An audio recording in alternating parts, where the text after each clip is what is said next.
Okay, you guys, what is up? The King of Lightning is gonna do I'm gonna do this video tonight. I don't know why, because I plan on doing it tomorrow. However, I feel that tonight would be a good time to do it. I don't know why. This is on a whim. It's all on a whim. I'm just here. It's 12:30 at night. You know, I should be going to bed right now, but I'm here. So this video is going to be, and people thought that this series was dead for some reason. It's not dead. It's just that because there's so many other things going on at my, because there's so many things going on right now in my life with exams and all kind of stuff, and because there's so many videos that I need to do at like a daily given basis, that this series has been pushed back. However, I did get to it. And if you guys are wondering, this is the greatest anime villains series. Now, this is all my opinion. All my opinion. The last one I did was Toguro, and that was a while ago. That was a good long time ago. So look in the video somewhere. It'll take you to a link of the Toguro video I did. Again, it was a while ago. No HD, no web camera, none of that. Just shitty quality, whatever. I don't care. But it's up there. If you want to go check it out by all means, right? Now, that being said, greatest anime villain of all time, number 2. And by the way, it's not like a ranking system, no. It's just that these are the villains that I feel that were actually like monumental to me, personally. So, greatest anime villains of all time, number 2. The Prince of all Saiyans, Vegeta.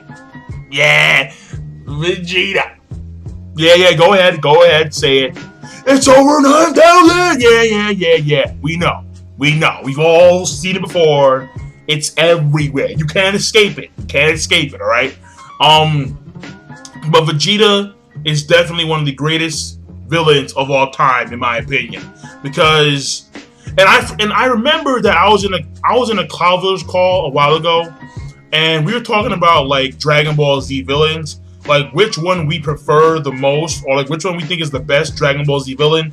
And we were going from King Piccolo to Frieza to Cell to Boo and so on and so forth. And someone mentioned, what about Vegeta? And I'm like, oh yeah, Vegeta at one point in time was a villain. I was like, duh, Vegeta. He is the greatest villain in Dragon Ball Z, in my opinion. You can disagree, fine, go ahead by all means. In my opinion, Vegeta is the top villain. Also, when you consider Dragon Ball Z, Vegeta has the best character development. However, I will say this. If you want to consider Dragon Ball, the whole series, as like a series entirety, then I would probably say that Piccolo has the better character development than Vegeta. Because the reason why I say that when you consider Dragon Ball as a whole is because Piccolo includes Dragon Ball. This includes King Piccolo. This includes before that, when it was the unknown Namekian. How this unknown Namekian became Kami and Piccolo. How this unknown Namekian had to split his body into good and evil, so he could become the guardian of Earth. And then we see him fight Goku as King Piccolo. And then, before that, when he gets sealed by Master Roshi's master, and how he comes back to life, or he gets, or like the seal breaks, he escapes. Then he, gets beat by Goku. He spits out the egg, becomes the Piccolo. He becomes the Piccolo that we see today, and then fights Goku in the actual tournament. Then loses, and then we see him, go from, and then to see him split apart from the beginning, and then to reunite as Kami and Piccolo, reunite as the unknown Namekian. And Piccolo's character development, in my opinion, would be better as an overall story standpoint. But when it comes to just Dragon Ball Z, Vegeta. Because Vegeta, the way we see Vegeta transform into a bloodthirsty, ruthless Saiyan. If you see the anime, there's like a filler episode where Vegeta, I'm pretty sure it's only one episode, but it's a filler episode where Vegeta goes to this planet for some exercise, and him and Nappa wind up blowing up the planet because Vegeta, he's like bored, like 2 fingers, done. The planet's blown up. He goes on his way. No remorse. These people were willing to praise him as a god because, or as a savior, because he saved their planet from their ruthless king. But Vegeta blows it up anyway. Like, I just don't give a fuck. So it's kind of like, it's really fucked up. And the thing is, Vegeta, you knew for a fact that this guy was gonna be ruthless when after he overheard the conversation between Piccolo and Raditz over the Scouter, and he says, "Screw Nappa, screw that. All right, we're gonna get the Dragon Balls because we want immortality. All right, Nappa is weak. Forget about Nappa. We want immortality." And this notion of like universal domination is consistent within Vegeta until the end of the Namekian saga. So in my personal opinion, Vegeta stops being a villain after the Namekian saga. Once it's Android saga, he is now the antagonist. After the Android and Cell saga, he is now somewhat of a main character good guy. Because granted, he does fight Goku during the Buu saga, but that fight was like a long time coming. That had to happen. And even then, at the end of the Majin Buu saga, Vegeta, he realizes that, you know what? I can't beat you. I'm not better than you. I will never be better than you, Kakarot. You will always be better than me. And he becomes the family man. He becomes, like a caring father for Trunks. He becomes this individual who basically cares about the planet Earth. The planet that he wanted to, destroy early on in Dragon Ball Z. No, now he cares about it.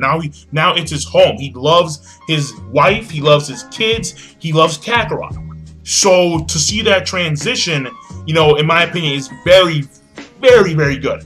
But I want to talk about the actual villain. The villain that is the Prince of all Saiyans, Vegeta. From the time he touches down on planet Earth to the end of the Namekian saga, to see him being evil as shit, to see him taking out people. I mean, the thing is, Vegeta, during the whole entire Saiyan saga, what was so cool about Vegeta during that point in time was that Nappa did all of the work. He did everything, man. Nappa, he blew up the cities. He took out the Air Force, or the military. That might have been filler, I'm not too sure. I forget. But anyway, he takes out the military and Air Force. The Cybermen kill Yamcha, but Nappa takes out Chaozu. He takes out Tien. He takes out Piccolo. Almost takes out Gohan and Krillin. Nappa does all this, and Vegeta is just sitting there like, yeah, Prince of Saiyans. Well, he's just sitting there, all badass. And Vegeta, once he finds no use in Nappa, because it is hinted that, because it wasn't confirmed, but once Goku used the Kaioken in order to, or the Kaioken, once he uses that in order to immobilize Nappa, it's hinted that Nappa is now paralyzed waist down. So, because he says that he can't move his legs, so it's hinted that he's paralyzed. Vegeta sees this, he finds no more use in Nappa, takes Nappa, throws him, and just completely destroys him. Completely obliterates Nappa. And the thing about Vegeta that's so cool is that once Vegeta fights Goku, Vegeta wins. Vegeta beats Goku. Granted, Krillin and Gohan did come in and help, and even then, it wasn't enough. The Spirit Bomb wasn't enough. Vegeta kept on coming back. Vegeta was relentless. He didn't care. He kept on coming back. And throughout the entire series of Dragon Ball, Goku never beats Vegeta. Goku never beat Vegeta. They fought twice. The first time was like a legitimate fight, and Vegeta won the fight. The second one let's work together in order to take out Majin Buu. And then Vegeta hits him from the back of the head, takes a Senzu Bean, and goes on his way. So that was more, like a cheap shot, unfair, but it doesn't really matter because Vegeta is still a boss. Okay, Vegeta, in a sense, was the victor of that fight through underhanded means, yes, but he still won that fight. And Vegeta, and again, Goku never beats Vegeta.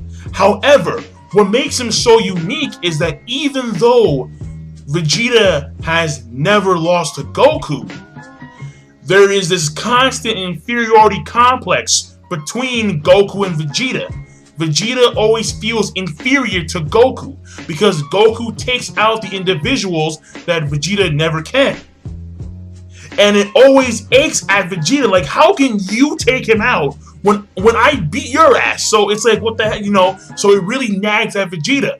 And Vegeta's best shine, his greatest moments, are definitely during the Namekian Saga. As a villain, absolutely.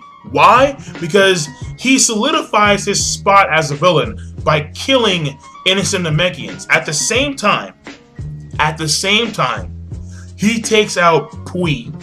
He takes out Zarbon. He takes out Dodoria. He takes out 4 Ginyu Force members. He takes out Guldo, Rakum, Jace, and Berta.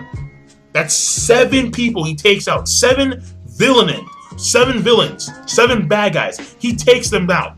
Vegeta was a systematic villain because he was going to take out the competition. Those other villains who stood in his way, he had no qualms taking out. He actually worked with the good guys in order to get his villainous deeds or his villainous dreams fulfilled, being that I want to control the universe and reach immortality. He was willing to work with the good guys just so he, the villain, could get his way to beat other villains. And that to me was like, yo, Vegeta's damn good. Vegeta's like, whoa, And oh man, I mean, Vegeta was just so methodical. Like when he was angry, like you were afraid. Like you were truly afraid. Like the moment he finds out that Gohan took his Dragon Ball that he hid underneath the water, he gets really pissed off. And he's like, yo, I'm about to kill you. And you're like, yo, Gohan, run. Like, get the fuck out, Because you were afraid. Because Vegeta was a fearsome dude. And to see him methodically used, granted, Vegeta was actually willing to be in situations that most villains wouldn't want to be in. Like, for example, when he realized that Frieza was so powerful that the current Vegeta could not withstand the force of Frieza's attacks. So Vegeta allows himself to be shot through the chest by Krillin, and then has faith in Dende to revive him, so his powers could be strengthened even further. So Vegeta was willing to bend towards he's willing to have faith in the good individuals and willing to bend towards their rules just so at the end he could hopefully get his way.